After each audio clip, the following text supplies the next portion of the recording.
Welcome, everyone, to the Gospel Tech Podcast. My name is Nathan Sutherland, and today we are joined by Chris Kaspar, the founder and developer of Techless and the Wisephone. And we're going to have a conversation today specifically about, since we talk a lot about Drool tech and how can we kind of take control of some of our technology, what does it look like in some of the development of new technologies that might even help us on this journey. So with no further ado, let's get this conversation started. Welcome to the Gospel Tech Podcast, a resource for parents who are feeling outpaced and overwhelmed as they raise children in a tech world. As an educator, parent, and tech user, I want to equip parents with the tools, resources, and confidence they need to raise kids who love God and use tech.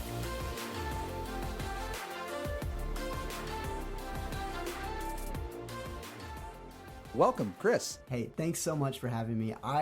Talking right before the show, I don't know how we haven't met before. I mean, what you do and what we do is so closely aligned. I'm so excited to be talking right now. So thanks. Yeah, and I'm so excited to have you here because, as I mentioned before the show, I have a huge heart and passion to see young people love the Lord and to see families be equipped to raise kids who love God and use tech.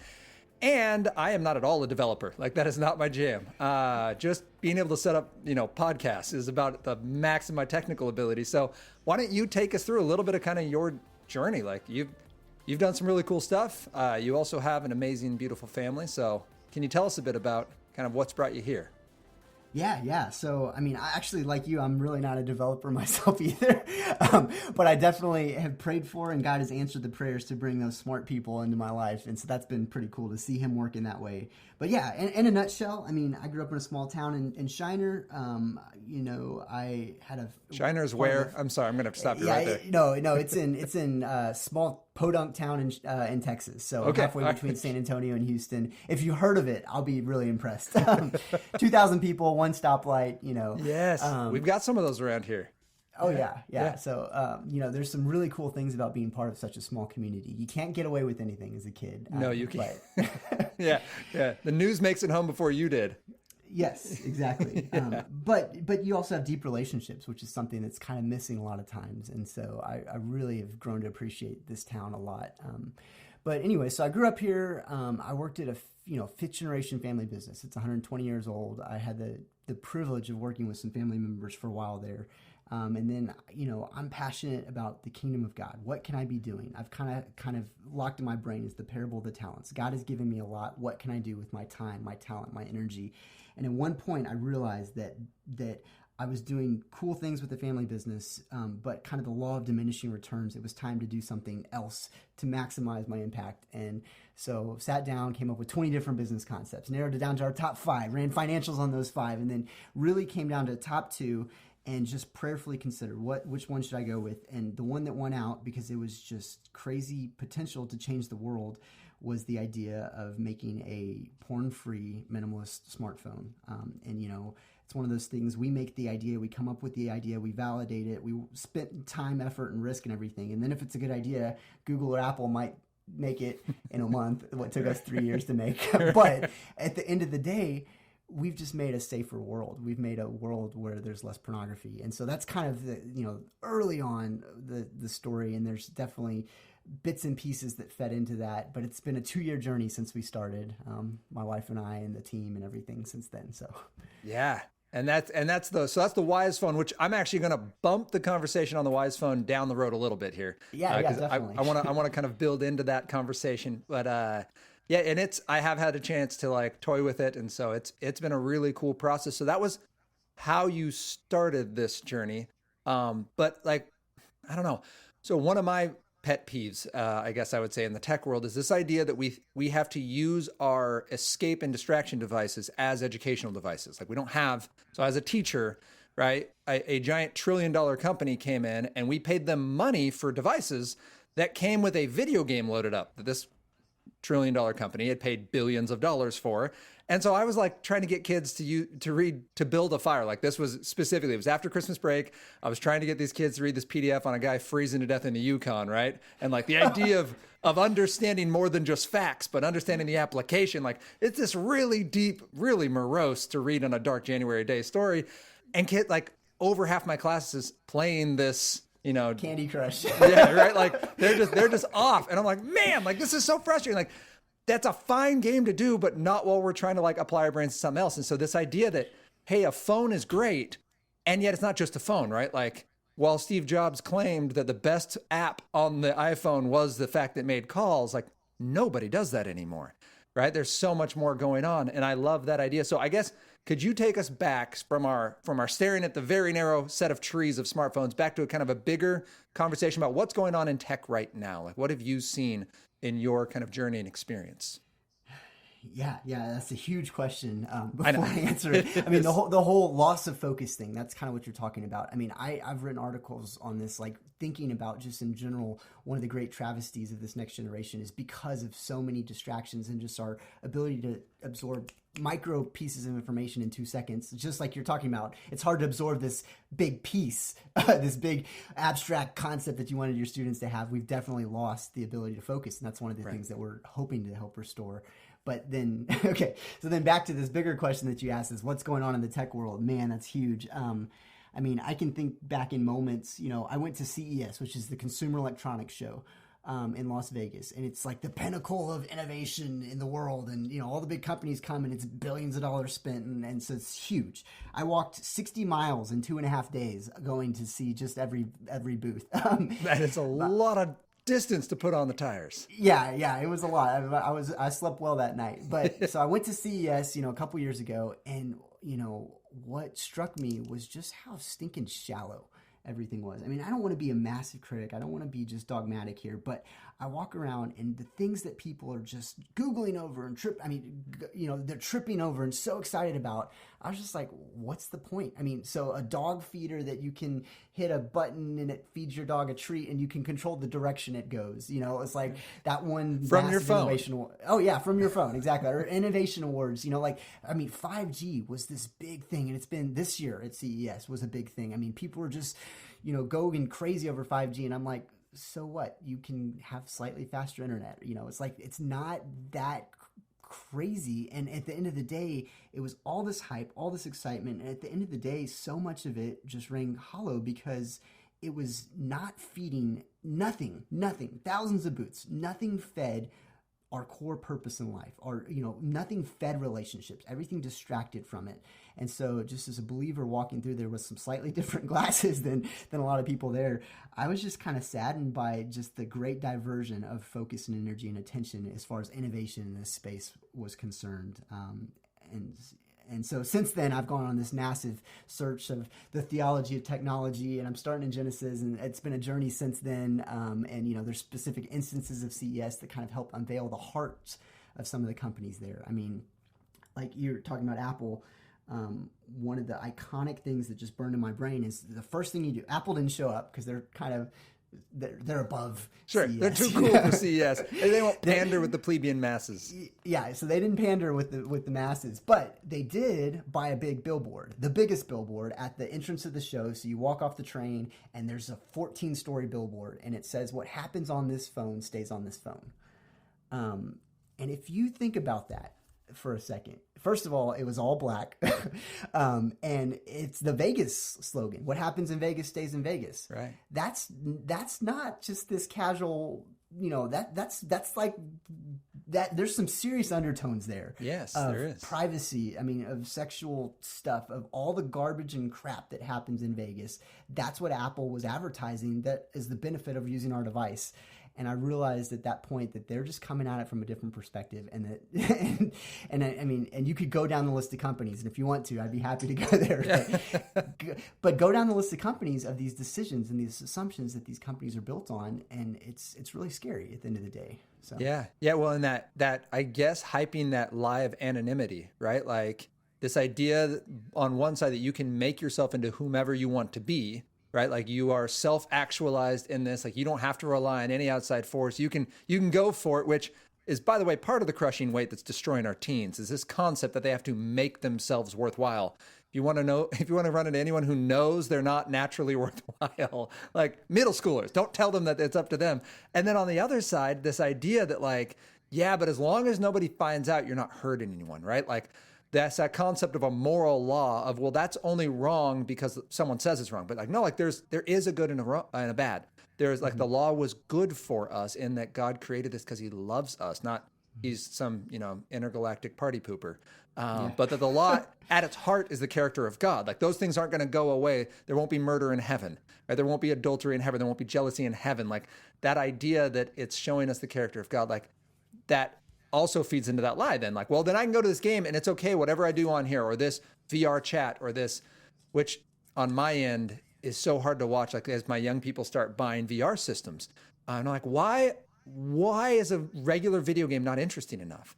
And this concept of like, well, it just doesn't get me away well enough. Like originally the Nintendo was enough of an escape, and then a Super Nintendo, and then a PlayStation, and then an Xbox. And then, right, like now I need this VR system so that I can actually step out of my life and into this world. And it is really interesting to watch. And it's interesting that, yes, those are the $4 trillion companies, right, are the ones who are helping us do that. Yeah, I mean, and time will prove out what you just said, which is God's design is good for us. I mean, so think about the Me Too movement and all this. Just there's lots of people that are really jazzed up right now about sex trafficking. Well, what causes sex trafficking? You don't just spring up with these desires out of nowhere. It's a trickle of years of practicing, absorbing this stuff that feeds that market. And so nobody's asking this question. Well, pornography, they kind of apply that same model. Oh, it's not hurting anyone else. I would beg to differ. It's very clear that it's not, but we're going levels deeper here and trying to hit things at the source and really just saying, what's God's design for this? That's our metric, not what do consumers want? What does human nature want? Because that's not the goal. It's what's God's design. Yeah. Yeah. So let's pause real quick for our audience. Audience, if you're listening to this, I just want to help us apply this idea of whatever you're doing in your life, it can line up directly with the gospel. Like you do not have to quit your job and go yell Bible verses from a street corner unless God's telling you to. You can be wherever you're at in whatever development job you're in, whatever teaching job you're in, whatever stay-at-home parenting job you're in. You can work in tandem with what God is asking you to do in light of the gospel, by faithfully being part of design teams that have ethics and a moral compass, by faithfully being part of marketing teams that put forth the correct moral vision of what God has for us, not in order to perfect our country, but to reflect what God says is best for us, not to fix our kids or control them, but to build them up in the way they should go. And we have opportunity to influence those positions. And you know what? Sometimes we have the opportunity to go down in flames for those positions. I'm not telling you it's going to be fun, but it's this far into this conversation. I just kind of want to footnote that this is a big conversation. We have people listening to this that are designing programs in other countries. We have people who are raising up kids in homeschool, and you get to be the voice speaking not fear but hope because of the gospel into our kids' minds and hearts. And so I think we can continue to do that.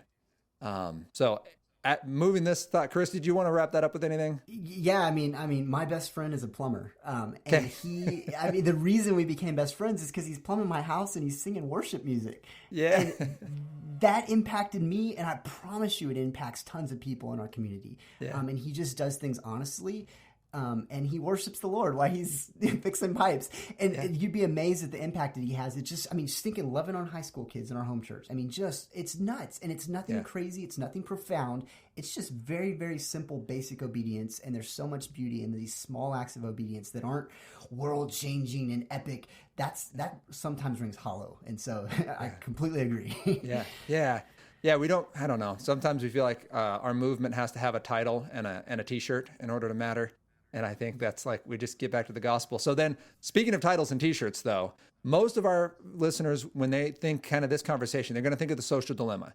That has done an amazing job of kind of peeling open this conversation to a family level, right? That is basically a household conversation. If I go to a public live talk and I say, how many people here have watched Social Dilemma? We're going to get 3/4 of the people who will at least say they've seen it. They've maybe at least heard about it. So kind of, first, have you seen The Social Dilemma? Yeah. So The Social Dilemma is a great film. I think if you hadn't seen it, go watch it. It's on Netflix for free. I don't have a Netflix subscription anymore, so I can't. There is that. There is that. We were definitely part of the people with the turn off your Netflix after Cuties came out. We kind of wrote the article on it. But anyways, it's a great film, and it talks about the problem in a very, very good way, and it helps you understand it and reposition these companies in kind of a good way. But where the social dilemma, it ends with the word dilemma. It presents the problem, but it doesn't present the solution. And I have talked with some of the guys that made the film, and I don't agree with their solution. We have a very different stance on the solution, but we do agree with the problem. And so I think I want to, that's really where the heart of this is there's a wrestling match right now over that solution. Is it going to be one that glorifies God? Is it there's a cultural war going on over who's defining what the response to the social dilemma is right now. Yeah, which again, if you guys haven't seen this at all, please do watch it. But the basic premise is it's going to walk you through a bunch of developers. I mean, people from Pinterest, people from Facebook, people from basically every major company who's involved with technology, and them just kind of walking through like, well, this is what we expected to happen. Here's what it means when we use your data. Like, this is what's happening. Basically, we're building a profile based around you. Actually, side note, I talked to a guy this last week. He's like, yeah, our company has 180 million user profiles that we sell to other people. And I was like, oh, what? But basically, internet companies build user profiles. They know where you go. They know what you do. They know what you buy. They know who you visit. They know what you say. And then they sell you stuff. And it's super convenient. It's why we love Amazon so much. But Social Dilemma will kind of set up what are we giving up as part of that? And they do it in a nice way. Which brings us to then, this conversation, Chris, can be super overwhelming for parents especially. So just in the last week, I've had multiple parents come up to me, digital world, email me, direct message me, or talk to me in person with this kind of very similar story. Hey, my kid has always been really good at managing technology. Now school demands that they be on tech. They can't see their friends. So they've built up these habits, and I'm just now getting to this breaking point where I recognize this can't be our new normal, right? Like, I have to do something. And that's all that's where they reach, right? Full stop. I have to do something. And then they come to me just going, what is the something, right? You're like, tell me the thing I have to do, which I think is a really cool spot where the Wisephone comes in. Because in every one of these, the phone has at least played some part of it, right?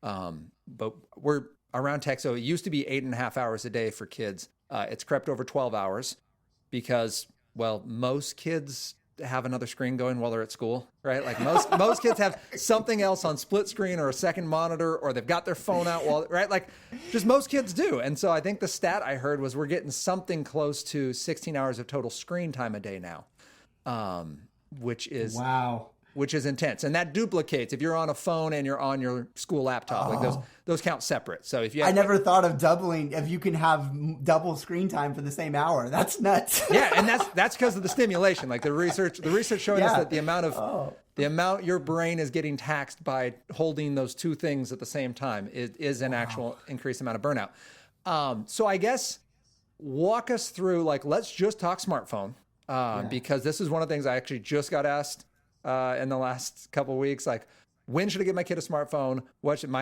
how do I know what's okay? How do I keep them safe? My answer, just so you know, is they should only use social media because most people mean, when should I give my kid a smartphone? They mean, when should I give my kid social media? So my answer was, let's say address the social media part first. They should get it like no later than late middle school, like 16 would be my answer if they need it. And they should only use it 30 minutes at a time on a public device, so not on their phone. And if you can't use social media in under 30 minutes, you're doing it wrong. I use it for my job, and I use it less than 30 minutes a day. So that's my stance on the social media side. But then you get into, well, we have these phones. So why don't you walk us through what the Wisephone is, so that we can kind of picture what would this do in this bigger tech conversation? Why don't run us through that? Yeah, I mean, I'm getting the same questions here. So it's. I think there's a lot of parents that care are asking these questions in the story, and so we wanted to try to be a tool, not the only one, and not the end all silver bullet solution. I think ties into being a good parent, and like having a loving relationship. That's the real solution in building character within your kids. Yeah. But we are a tool in the mix that parents can have. And in a nutshell, Wisephone is simply a pure and simple phone. It calls, it texts, It has a few basic practical tools like calculator, clock, maps, camera. And at the end of the day, it has no apps, no social media, no what I call solo entertainment, stuff you can just check out and scroll forever. And you don't use it that much. I mean, like, I use my phone like 30 minutes a day, and my battery lasts 5 days. Like, it's just a different beast. Right. You know, it was designed intentionally to appeal to adults, because you look at the history of kids phones and they all fail because kids don't want kids phones. So it's like this super sleek, kind of sexy. We had a super awesome, like, world's #1 UX UI designer help us with the art direction on it, and spent tremendous amounts of time making it look completely unique, minimalist, and so it has sort of a hipster appeal to it, and as a result, I think one of the big things we're trying to do with that is give kids dignity. You know, in our early market research, flip phones is one of these solutions that parents are always like, oh, I'll just give my kid a flip phone. Well, first of all, if you open up a flip phone, the first thing you'll notice is there's browser and social media, and you can't actually turn it off or restrict it. So they're actually the worst on the whole continuum. And kids use them. And I've literally watched a kid open a flip phone and like hide it behind his hoodie and like talk to his mom, because it's just, I don't know. And so we wanted to kind of provide the best of both worlds, where kids can have their dignity, still be connected, and still have some fun, but at the same time, it's one of these things parents don't have to fight battles over, and they can just trust their kids with it. So that's kind of the starting point here for Wisephone. Yeah, so one of the things that I absolutely loved when I first saw this, so you have some competitors, right? There's the Gab phone, there's the Punked phone, there's the Light phone. And when I put those out before, prior to knowing about this phone, and I would always get the same response. Well, you know, my kid needs a smartphone, because that would be one of my big questions. Like, all right, I hear that this is a point of tension in your family. Why do you feel like this is important? And they're like, well, my kid needs it. Why? Well, they play sports. This is where their friends are. This is how they're going to stay connected. And then they're going to get left behind. And as we kind of talked that out, I actually did this one day as just an experiment 2 years ago, in my last year of teaching. I was like, I had 150 kids in a day, right? Like, let me ask every 8th grader, why do you need a smartphone? Because this is where the pushback gets real, where you start being like, you're the 10% of kids without a smartphone, right? Oh, yeah. So like, let's ask this. So public middle school, let's ask them. And I literally just wrote them on the board, and each new class, like, I'd add stuff. And there was not a single good reason for, I guess, the perks, right? Like, they're like, well, it helps me connect with friends. True. Like, that does happen. It's, you know, I like it in case I get bored. That's at least very honest. All my games are on there. It helps me, you know, do my homework. They're not lying, by the way. The math app where you can take a picture of a math problem and it does it for you is incredible. A lot of help. Yeah, it's a lot of help. They're not lying. It doesn't help them learn. Please note, they didn't say that. They said it helps me with my homework. But there were these kind of like, all right, like, I get why you guys want this. I understand that. But at the end of the day, like, the perks were kind of like anabolic steroids. Like, there are upsides to anabolic steroids, but the downsides make it not worthwhile. And I think when we start seeing the downsides of just this much distraction to a non-education dedicated device, you run into, man, a lot of hurt, a lot of bullies. They can follow them home now.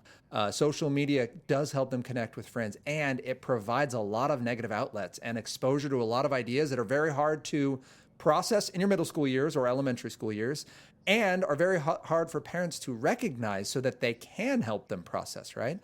And I think that's what I loved when I saw the Wisephone. I was like, oh man, like, it's not the I want to control you phone, right? Like the flip phone, I had a girl show up one day with a pop socket on the back of a flip phone, which was awesome. Add some bling to the flip phone. Yeah, she had a little bling, but it was like she totally deserved to lose her phone. But it, like, the message is like, well, I'm going to step in here and I'm going to kind of police your life because you disappoint me. And I love this concept of like, listen, we're not going to like publicly shame you. Like, you can have a phone that's sleek. You can have a phone that looks good. I love the fact that there's like a camera option on this, because as an adult, that's one of my 2 reasons to not want to get rid of mine, right? Yeah. GPS, when I drive, like, it's part of my work. I have to be able to drive.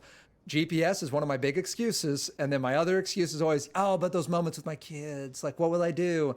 Right. And I'm old enough that I still remember how to upload manually pictures from my phone to my computer, right? Like, I can still do that. And so I love that idea of a kid being able to say, hey, like, this is my phone.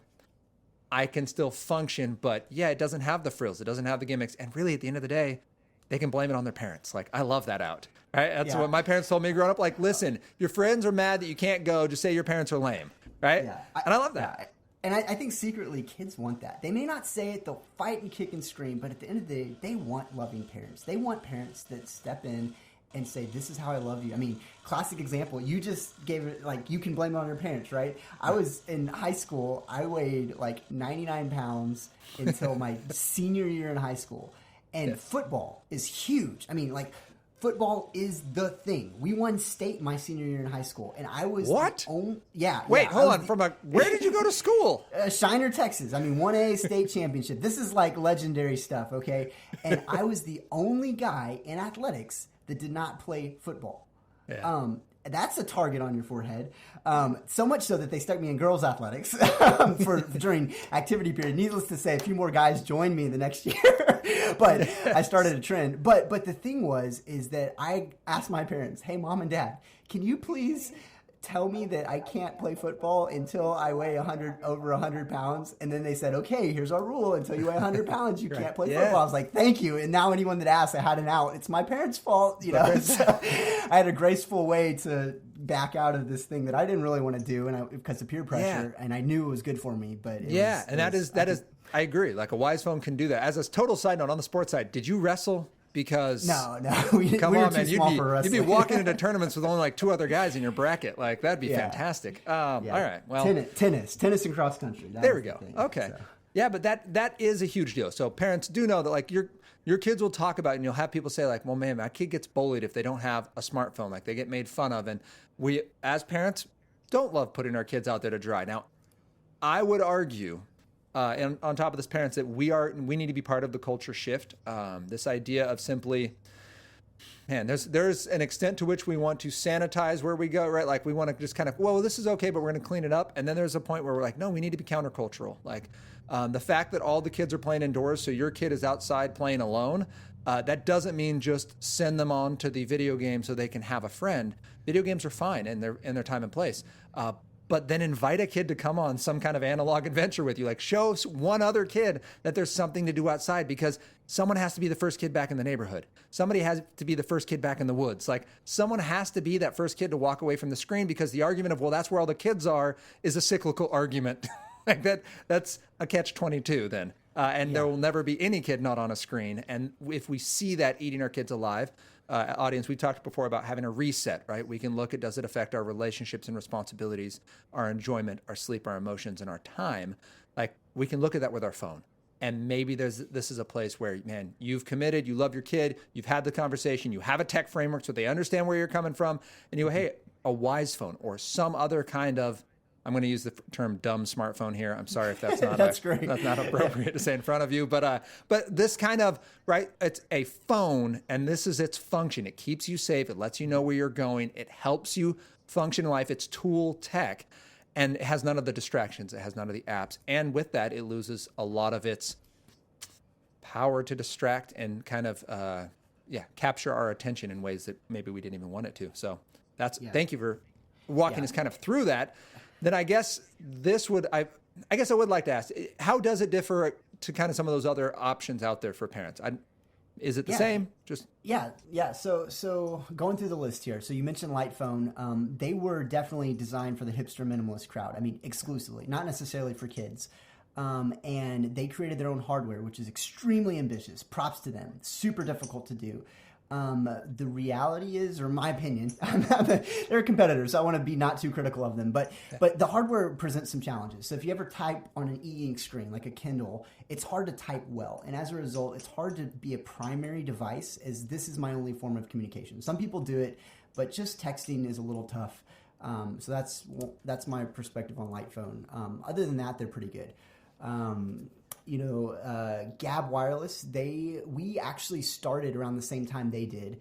The big difference between us and them is they are a carrier service. So they provide carrier services.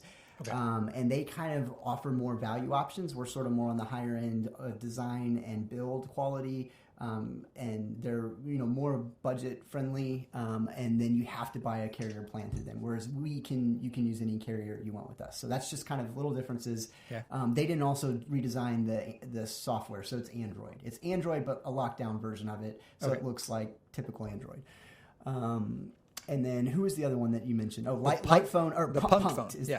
yeah, Punk'd is the other one. They also made their own hardware. Again, props to them. That's ambitious to do. There's some little challenges with that. And then the other thing that's a little difficult is they have a 12-button system. So it's like T9 texting, which I've just never been a big fan of T9 texting. Kind of the same thing with flip phones. It's just, again, hard to meaningfully communicate. Yeah. And so those are the big things. One of the things we wanted to do is we're primarily software in my mind. Like the hardware, we use good quality, solid hardware. We decided to have a higher price point in order to provide a higher level of hardware. But our software is our biggest value. And so we push updates every week or 2 weeks, really 2 weeks kind of. And so the product perpetually gets better. And I don't think you see that typical progress with the other devices. We're very much so updatable overnight type of stuff. So Yeah. Well, and so I know no one can see this because this is a podcast, but I hold in my hand a Wisephone. And what's awesome about this is, when you mentioned it there, but I just want to make it clear to the audience that these are devices like Google Pixel, right? Like these are high-end phones that you are inserting your own software into. So you're not just locking down the web browser and, hoping there's not a workaround. Like you've put your own Wisephone technology onto this that allows kind of the simplistic intentional use that turns a sleek, well-designed, well-made piece of hardware into an tool tech piece of phone. Yeah. And the challenge is, a lot of people are like, oh, I could lock down a smartphone. If you've ever tried it, I can't do it. And this is kind of what I do full time. It's very hard. I mean, literally Google it. It's a 20-step process and it changes regularly. And so our goal was to kind of give parents, you don't have to constantly monitor it, and check on things. I mean, literally there's a calculator app you can download, and only if you type in the special 7 plus 4 plus 3 and hit the enter button, it unlocks a hidden browser. I mean, that's the kind of garbage that exists and is impossible there's always workarounds with typical smartphones. And so we just had to go, our value is we went deep and we made it very simple for you. So we saved you hours of research and we just went deep and at the device level built in these protections that are trustworthy. And so that's what we bring to the table. Yeah. And one other piece I forgot to mention was we have a back end that does, and no one else really has this. This is unique to us. We call it the family portal, where you have access to calls, messages, contacts, location history, that type of stuff. It's not one of those things that a lot of people use, but it is feeding a culture of transparency, which is the exact opposite of Apple's culture of privacy. And kind of really the truth is everything you do is public and available and not private. It's just saying this is the way we're going to live, and with that accountability provides a healthier relationships. So. Yeah, because let's be clear, Apple has that information, right? So now we're getting that information to the parents. Like it's not entirely anonymous. Like Apple knows exactly what's going on, but now this is extended to the family and parents. I would make sure up front your kids know that. And I would make sure up front your kids are aware that this is not so you can control them. It's just like any other form of accountability, right? You're helping them maintain integrity. You're not going to porn proof your kid, but you're going to make them porn resilient. When a mistake happens, when something bad in a relationship by somebody else, like when something goes wrong in life, we don't want shame to pile up and lies to pile up and to try to hide that or sweep it away. We want to bring it to the light of Christ and put that in front of the gospel and say, what was wrong with what happened here? Either what this person said or did, what we said or did, or kind of just this environment that we were involved in. What was wrong with that? And what can we do in the future to help ourselves be either an advocate for the individuals in that, or to get ourselves out of Dodge before stuff gets too far along, right? Like we want to build those opportunities in, and a Wisephone is an awesome opportunity to have that conversation. Or as I've mentioned before, families like something like the Circle for your Wi-Fi, Covenant Eyes for your internet. These are not so that you can catch your kids doing things wrong. It's so that you can be there for the conversations to help them see what can be done right. And so I love that mindset of just what you explained about the Wisephone, man. That's super cool. Yeah, the way I look at it is like, okay, I wrote an article a couple weeks ago called "The Dangerous Riches of Our Smartphone," and kind of the analogy I use is like a smartphone is equivalent to $1 million. Like the power it contains within it. It's just you can do anything with it. You can go buy things that you shouldn't buy. I mean, it's just like tremendous, tremendous power. And if you look at Scripture, there's lots of warnings associated with money. And I think the paradigm that I use is like, think about how you would hand your kid $1 million. How intentional would you be? Would you sign them up for Dave Ramsey classes and talk about debt? I mean, financial coaching, all this stuff. You would be very intentional and walking them. And you might start out by giving them $10. Right. And then $50, and then work their way up to $1 million. You wouldn't just write them a check when they're 13. And that's kind of the same mentality. It's this growing. I mean, eventually when they're 18 or whatever, you want to release them, and they're on their own. You're just a mentor that's a back edge resource available, and they can come to you. But the goal is to give them complete freedom, but it's to walk them through responsibly at a healthy level, releasing those freedoms in a way that isn't destructive. It's providing the right amount of tension and challenge to their life, but not exposing them to anything that's too destructive. It's like you want them to be in a little fender bender, but not die from a car wreck because that fender bender scares them enough to like drive safely the rest of their lives, kind of thing. Yeah, giving them a smartphone is actually kind of like giving them $1 million in a casino. Like it's not a neutral, it's not a neutral environment, right? Like you're giving them $1 million, and the internet is actively trying to get them to purchase certain items. Like it's vying for their attention and their hearts in a particular way that is antagonistic to most of what we want our kids to see. Like there are really cool opportunities. There are colorful, wonderful people in casinos. But like we wouldn't encourage you to just write your kid a blank check and send them into one. And that is, that's a great analogy. I love that. And so I guess kind of to wrap up this conversation, we've covered a huge width, or I guess breadth of what we've been talking about with our kids and tech and safety and the current kind of environment. What would be your encouragement for parents as we look to not fix our kids, but really to support and encourage them and love them in this area of technology, be it smartphones or just kind of the environment they're in? Like what could we kind of close with for our families on that? Yeah, so great question, and you're kind of already the answer to it on some levels. I mean, it would just to be intentional. And here's what I mean. Like last week, I was listening to an investor seminar, and the investor guy said, "Hey, every Christian needs to come up with a philosophy of cryptocurrency, and you just need to understand it." Okay, and gain understanding. Since then, I took him up on the challenge. I went and watched a documentary, and I'm reading articles and stuff, and I'm becoming educated on it. And I feel like this is one of those things that is just, we're behind the curve. The world has taken the lead, and Christians have lost our seat at the table when it comes to tech. And so I would just challenge you to, as you're doing by just listening to this podcast, be intentional, ask the deeper questions, because so much has just happened to us. We have no idea really the consequences of it. 30 years from now, we will. But prayerfully consider every decision you're making. Take a step up, and if there's anything we can do to help, let us know. But I mean, like I said, you're already on the right step, but just be extremely intentional because God cares about this stuff. Technology, it can be devastating. It can be a huge force for good. And so you have $1 million. What are you going to do with it? Pray. Yeah, do it. So where can people find you? Where can they find the Wisephone? What does this look like? Yeah, so we're at techless.com, techless.com. Okay. We sell our website. We sell the Wisephone on their website. There's also a couple other distributors, carriers that sell Wisephone, but that's the easiest way to reach us. And then also just shoot us an email, hi@techless.com. Love to hear comments, encouragement, questions, criticisms. We're still shaping the product right now, so love to keep the dialogue open. That's awesome. And if any of you have any questions for me, or if you want to know anything about this, we'll drop a link to Techless and the Wisephone in the show notes, so you can check it out there. And if you have any questions or comments, you can reach out to me, Nathan@gospeltech.net. Thank you, Chris, for being here with us today and for having us kind of see a little bit of this tech perspective from the greater picture, and for your hard work making a Wisephone and helping us love our kids well. Yeah, I appreciate the conversation. It's life-giving, and so just keep up the good work. Thank you so much.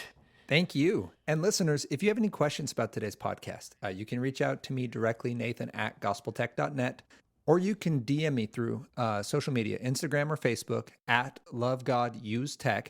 And if you're in a spot where you want more support in this tech conversation, I would encourage you strongly to make a family tech framework if you have not yet. This is a series of understandings and rules that are going to help navigate through this tech conversation with your family. So how do we know if our tech is healthy? What can we do if it's not? What does remove and replace look like? Kind of those general boundaries, but then also the more practical, like what does the gospel look like when we apply it to our social media and to our video games and to the shows we watch and to the music we listen to how we engage technology in public and in private, like all those things. That's what a tech framework helps you do. You can use any great tech framework that's out there. We've made one that we're very happy with. We're very proud of.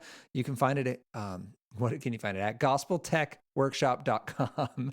And if you go there, basically there's a handbook that I'll mail you and it walks you through the process. And there are these little kind of 3 to 5 minute videos with literally just a 2-page mini worksheet to go through with your family to help kind of spark these conversations so that it's not you fighting your family about tech, it's fighting for them about tech. So that's it. Those are our resources. Thank you for being a part of this conversation. And I look forward to talking again next week about how we can continue to love God and use tech.